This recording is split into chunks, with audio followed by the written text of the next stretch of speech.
రాసుకున్న ఒప్పందం ఒకటి, ప్రజలకి చెప్పింది ఒకటి. పాకిస్తాన్, సౌదీ అరేబియాల మధ్య మొన్న కుదిరినటువంటి రక్షణ ఒప్పందం ఏంటి? ఈ 2 దేశాల్లో ఏ దేశం మీద ఎవరు దాడి చేసినా రెండో దేశం యుద్ధంలోకి దిగాలని.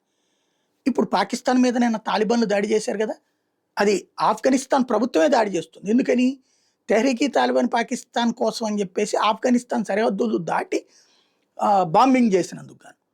దానికి ప్రతీకారంగా ఇప్పుడు తాలిబాన్లు కూడా బాంబింగ్ చేస్తున్నారు. యుద్ధ విమానాలతో దాడులు చేస్తున్నారు. అమెరికన్ యుద్ధ విమానాలు వాళ్ళ దగ్గర వదిలిపెట్టిపోయినాయి ఉన్నాయి. అవి వాడుతున్నారు వాళ్ళు కూడా.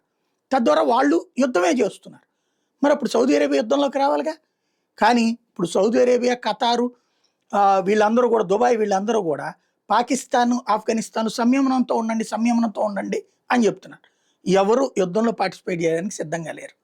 ఎందుకంటే మొన్న ఆఫ్ఘనిస్తాన్ మంత్రి ముత్తకి చెప్పినట్టుగా ప్రపంచ చరిత్రలో బ్రిటిష్ వాళ్ళు వాళ్ళ మీదన పడ్డారు, ఏది రష్యా వాళ్ళు పడ్డారు, అమెరికా వాళ్ళు పడ్డారు.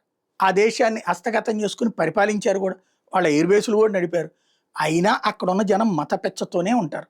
అక్కడున్న జనం అట్లాంటి కుక్క బతుకు బతకడానికే సిద్ధపడతారు. అక్కడున్న జనం అలా మత పెచ్చతో బతకడానికే సిద్ధపడతారు. వీళ్ళ పరిపాలనలో ఆల్ట్రా మోడర్న్ సిటీస్ లాగా తయారైనాయి. డెవలప్మెంట్ చక్కగానే చేశారు. కానీ అది కాదు మాకు కావాల్సింది, ఇట్లాగే గల్లీ బ్రతుకులే అన్నటువంటిది అక్కడ జనం కోరుకునే విధంగా మత పెచ్చని ఆ తాలిబాన్లు రాజేశారు.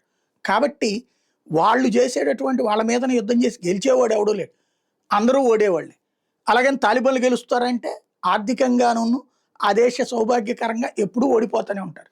కానీ పరిపాలన వాళ్ళ చేతుల్లో నడుస్తూ ఉంటుంది. ఇప్పుడు అదే సౌదీ అరేబియా ఇచ్చినటువంటి పాకిస్తాన్కి షాక్.